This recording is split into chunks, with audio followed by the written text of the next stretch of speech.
Shalom, this is Avraham Shira from Mt Meron in northern Israel. We're at the kever of Rabbi Shimon Bar Yochai for the 7th day of Passover, a festival that the rabbis instituted in commemoration of the greatest of all miracles, the splitting of the Red Sea. And behind me, maybe, I'm not sure if you could see it with this lens, but the Mt Meron is facing Har Hermon, and it's a beautiful afternoon here in northern Israel, and I wish you all could be here to enjoy the weather and the festival. We are here at Rabbi Shimon's kever because it is a custom that we have in our family to come here and camp and celebrate the festival. But we really are here for the 7th of Passover, which is this night that the Jews stay awake and learn Torah all night on Seder, because at the time of the splitting of the sea and at the time of the giving of the Torah, the Jewish people were not yet at that level. They prepared for Shavuot, of course, the festival of the giving of the Torah, was a command that was contingent on Moshe coming down from the mountain. And the miracle of that was something they were expecting to happen. But the miracle of the splitting of the sea was an unknown. It was not like they were sitting at the sea waiting for it to open. They were stuck. They were afraid. They were terrified. So it's a different type of miracle, different type of festival that we're celebrating here, because it's really a moment of terror that turned into redemption, a moment of fear that became the greatest joy possible when all the Jewish people were saved at the shore of the Red Sea, and while Pharaoh and his chariots and his horses and his soldiers, well, they I see my rest of my family just pulled up, so we'll carry on. I hope the diesel motor isn't too much, but they were waiting there with, death was facing them, and they were dealing with that. And when we look at the behind the story, it's quite a miraculous thing on many different levels. The Midrash tells us that when God created the world, He made the ocean promise that it would open for the Jewish people. He swore. Now, how do you swear to an ocean? Even if you're God, you swear to the ocean that it's going to open thousands of years later for a nation of slaves escaping Pharaoh. So in Kabbalah, we understand that every single physical item of this world has what's called an angel, a spiritual conduit, a power that begins in heaven. And one way of thinking of angels as God's thoughts manifest. So God thinks something. It's not simple that like we think things and nothing happens. When God thinks something, it happens.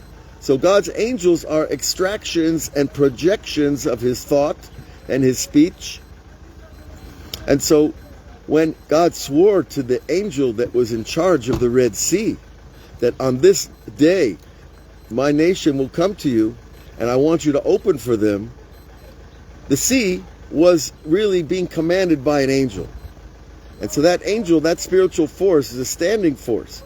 Now, Rabbi Chaim Vital, in the book of Reincarnation, explained to us that all mountains have angels, all rivers, all streams, every blade of grass, every tree has a spiritual channel that it receives its sustenance from. So it starts to come down a little bit in our understanding that our thought of what an angel is not exactly the complete picture, obviously. Okay, so wait a minute. Let's back up. So Moshe brings the people to the sea. They see that Pharaoh is coming. God does a miracle and raises the pillar of fire.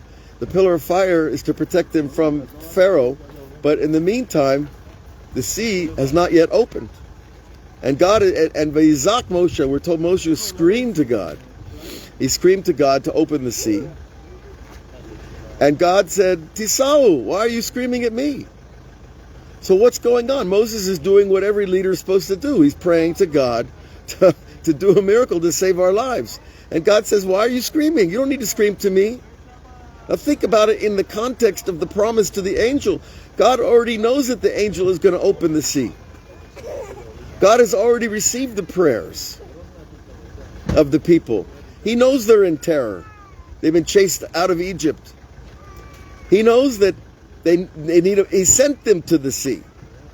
So isn't it somewhat of a setup?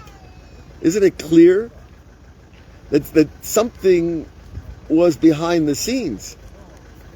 So the setup, of course, was that God knew that they were going to face the sea, and God knew that they were going to be saved, and it's all lama'an l'saper l'todotam, that in order that the people would tell this story over and over until this night, until every 7th of Pesach, that the story of the splitting of the sea is probably the most famous miracle of all time. And so people are telling the story, and that's what God wanted. So you see, the point of the miracle is, of course, it was to save their lives, but it's in order to carry on a tradition, to carry on an emblem, a moment in history where God revealed himself. See, because God doesn't reveal himself too often. It's too powerful, it's too dangerous. If God reveals himself, people die usually, and in various ways. And so, we've got the whole team coming on here. When the people are in threat for their lives, of course, God wants to save them, but it's with a greater agenda in mind, and that greater agenda is for us to know about it and to raise the glory of Hashem, because when he reveals himself, it is a special moment in time. Okay, so God said, Tisau, go. Now, we know that Moses had this magical staff that he used to do other miracles throughout the Exodus from Egypt. He turned it into a snake. He touched the water with it. The water turned to blood. He hit the ground, and out came lots of lice. Various miracles came out of the staff. Now Moses put the staff on the sea, like he was told. But the Midrash tells us the sea didn't open until Nachshon ben Aminadav, the prince of the tribe of Yehuda, the leader of the tribe of Yehuda, he jumped into the sea first. And then the sea started to open. So you see, the miracle was based on the angel fulfilling its part of the deal, which is to open the sea. But it still depended on a Jew entering the water first, not knowing. And the Midrash says the water came right up to his nose before it actually opened. So what's going on? What's it teaching us about miracles? That a miracle is something that, it's not a guess. It's not a maybe it'll happen. Oh, I need a miracle. No, it's at the level where you know something with such certitude that you will never go back, that you will never give up, that you will never despair, and you do it without any anxiety whatsoever. See, when Nachshon jumped into the sea, he was ready to die for God. He was ready to die for Am Yisrael, and he set the example. But listen, it gets crazier, because the Midrash tells us further that the sea would only open with every step he took. That after each step, the water would close again. And then he'd take another step and it would open again. So it wasn't like we saw in the movie, the old 10 Commandments, right?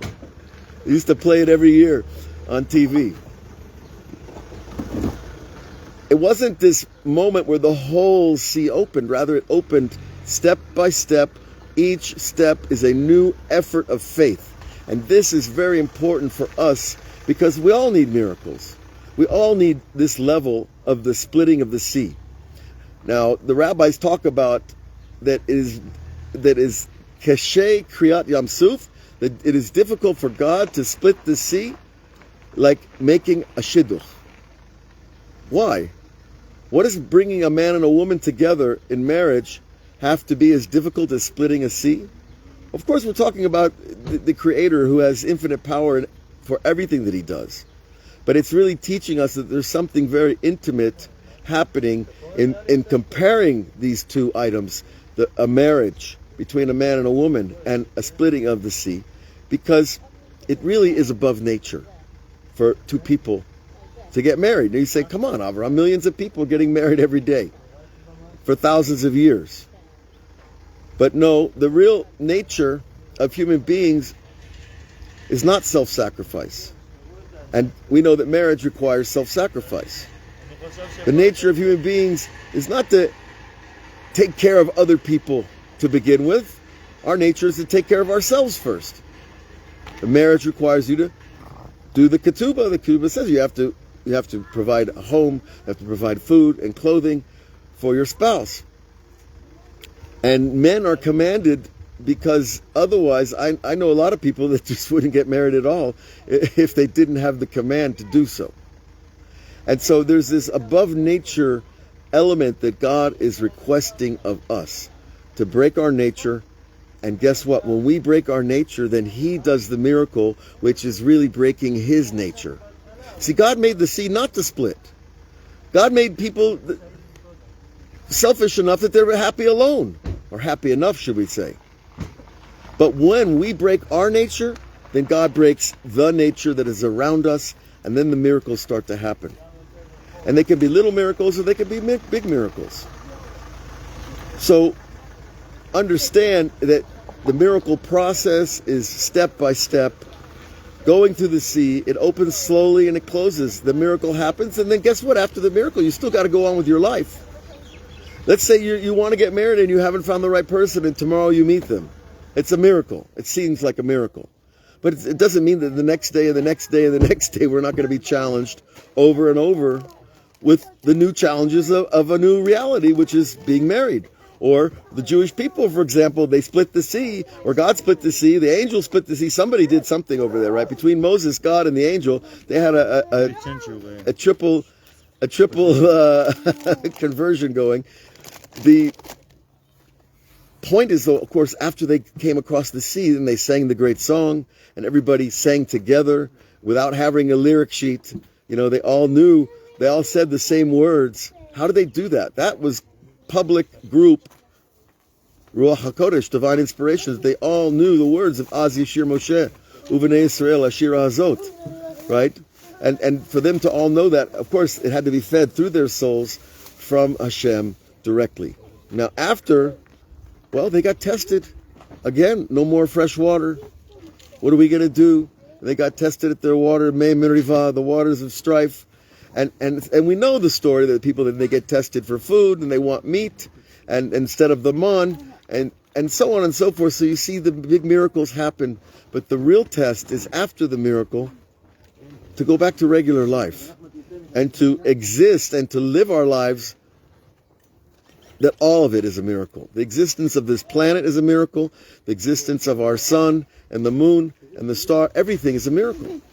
It really is. If you look at it, it makes no sense that anything is here.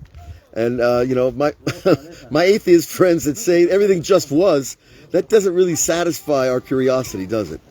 But because just say that just everything was, actually is a diminution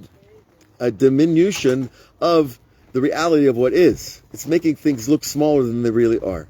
And here the grandkids are all gathering around here, so I'm going to have to say goodbye and Hag Sameach. You should have a wonderful Hag. You should see the miracle in your life. But remember, you have to be ready to enter the sea, to give your life, to sacrifice for Hashem, and then you will get the miracle. And I hope to hear letters from all of you that the miracle will come, it will happen, and we will continue our daily classes on Rabbi Nachman on Patreon and on YouTube and Facebook and all the outlets. God bless you all. Chag Sameach and Shabbat Shalom. There you are.